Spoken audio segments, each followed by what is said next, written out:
여러분 좋은 아침입니다. 6월 15일 말씀과 함께 이 하루를 시작하기를 원합니다.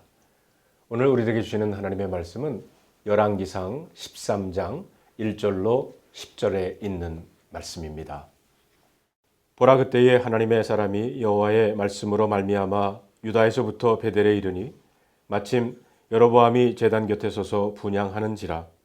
하나님의 사람이 제단을 향하여 여호와의 말씀으로 외쳐 이르되 제단아 제단아, 여호와께서 이와 같이 말씀하시기를 다윗의 집에 요시아라 이름하는 아들을 낳으리니 그가 내 위에 분향하는 산당 제사장을 내 위에서 제물로 바칠 것이요 또 사람의 뼈를 내 위에서 사르리라 하셨느니라 하고, 그날에 그가 징조를 들어 이르되 이는 여호와께서 말씀하신 징조라.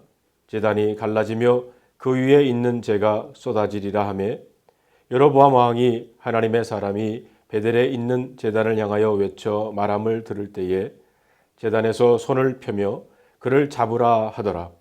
그를 향하여 편손이 말라 다시 거두지 못하며 하나님의 사람이 여호와의 말씀으로 보인 징조대로 제단이 갈라지며 재가 제단에서 쏟아진지라.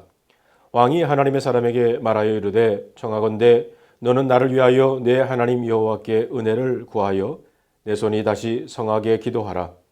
하나님의 사람이 여호와께 은혜를 구하니 왕의 손이 다시 성하여 전과 같이 되니라. 왕이 하나님의 사람에게 이르되 나와 함께 집에 가서 쉬라. 내가 네게 예물을 주리라. 하나님의 사람이 왕께 대답하되 왕께서 왕의 집 절반을 내게 준다 할지라도 나는 왕과 함께 들어가지도 아니하고 이곳에서는 떡도 먹지 아니하고 물도 마시지 아니하리니 이는 곧 여호와의 말씀이 내게 명령하여 이르시기를 떡도 먹지 말며 물도 마시지 말고 왔던 길로 되돌아 가지 말라 하셨음이니이다 하고, 이에 다른 길로 가고 자기가 베델에 오던 길로 되돌아가지도 아니하니라. 오늘 저와 여러분에게 주시는 하나님의 말씀입니다. 아무리 강하고 지혜로운 왕으로 소문난 솔로몬이었지만 그의 말년에 이방의 아내들을 1000명이나 두었다고 그러죠. 드리면서 그들이 그 우상을, 그 이방 우상을 마구 예루살렘으로 끌어들이고, 그리고는 나라 곳곳에 우상의 산들을 만들기를 시작을 했습니다. 솔로몬 왕이 그의 마음이 이방 여자들에게 빼앗겼다고 그랬죠.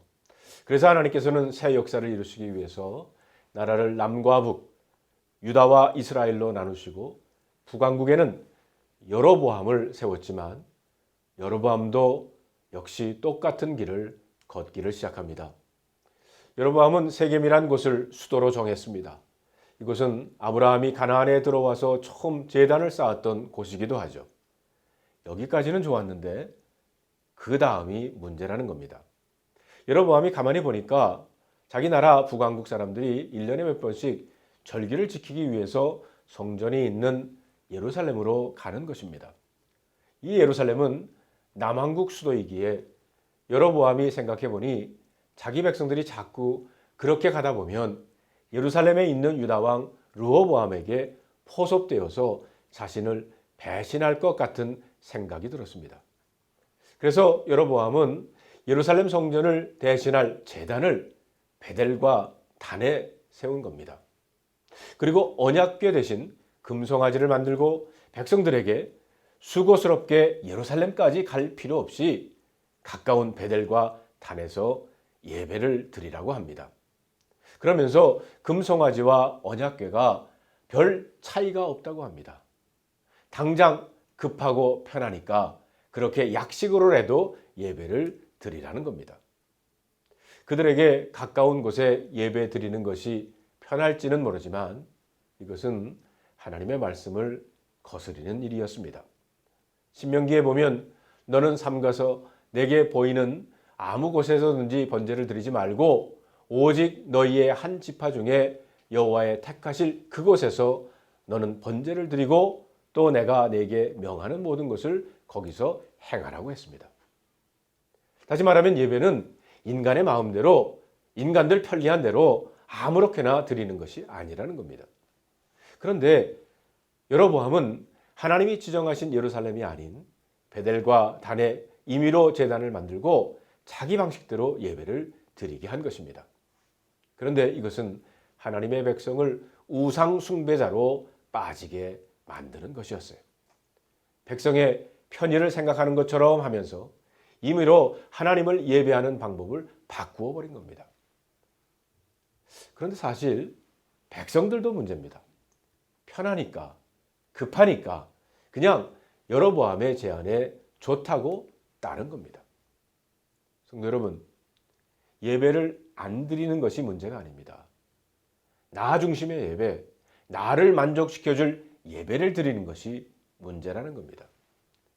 예배를 안 드리기는 좀 마음이 찝찝해서 그냥 예배를 의무적으로 해치워 버리는 것이 문제라는 겁니다. 오늘 본문은 여로보암의 이런 죄를 보시고 유다에서 선지자를 하나님은 보내십니다. 아마 그때 북왕국에는 하나님의 말씀을 제대로 대언할 선지자가 없었던 것 같습니다. 베델 산당에서 직접 제사를 주관하던 여로보암에게 무서운 경고를 던집니다. 당신의 제사는 거짓된 것이다. 심판이 장차 임할 것이다. 장차 다윗의 자손인 요시야가 우상을 섬기는 산당을 모두 부셔버릴 것이다.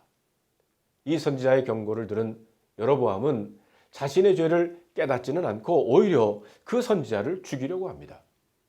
그러나 그의 오만한 권위는 오히려 하나님의 진노를 일으킵니다.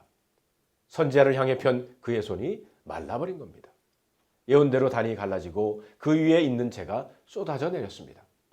놀란 여로보암은 자신의 손이 정상으로 돌아오기를 하나님께 부탁해달라고 선지자에게 사정을 하죠.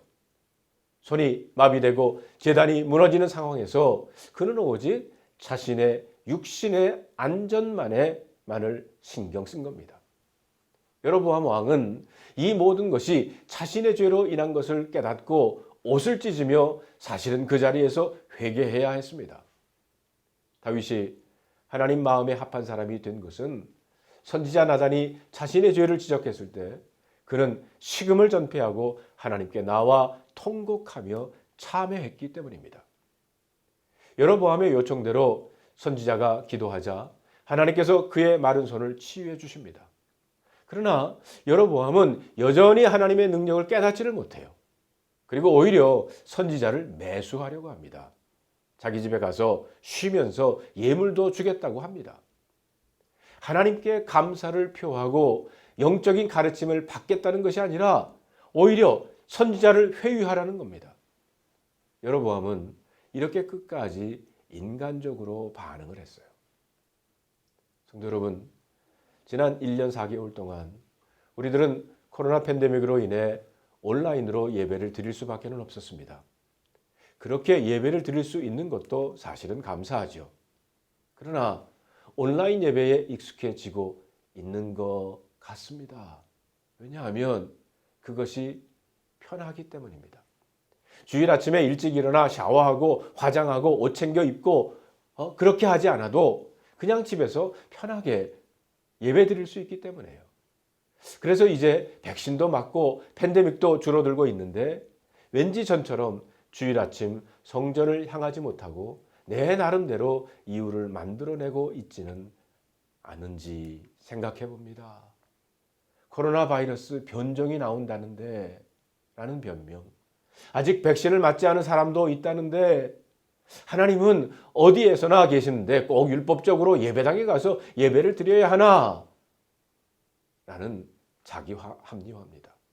맞습니다. 하나님은 어디에나 계십니다. 그러나 정말 여러분들이 여러분 계신 곳에서 영으로, 영과 진리로 예배 드릴 수 있습니까? 물론 예배당에 나왔다고 해서 모두가 영과 진리로 예배 드리는 것은 아닙니다. 그러나 아침 일찍 예배당에 나오려는 나의 마음은 어떻습니까? 그 마음은 나와 하나님은 아십니다. 오늘 새날을 허락하신 하나님께 감사하면서 영과 진리로 예배하며 이 날을 시작합니다. 기도하겠습니다. 하나님 감사합니다. 저희 남은 생에 첫날을 허락하신 것 감사를 드립니다. 이제 저희들 하나님 말씀으로 그리고 기도로 이 하루를 시작하오니 오늘 하루 종일 돌아 주님과 동행하는 삶이 되게 하여 주시옵소서. 우리 주 예수 그리스도의 이름으로 기도하옵나이다. 아멘.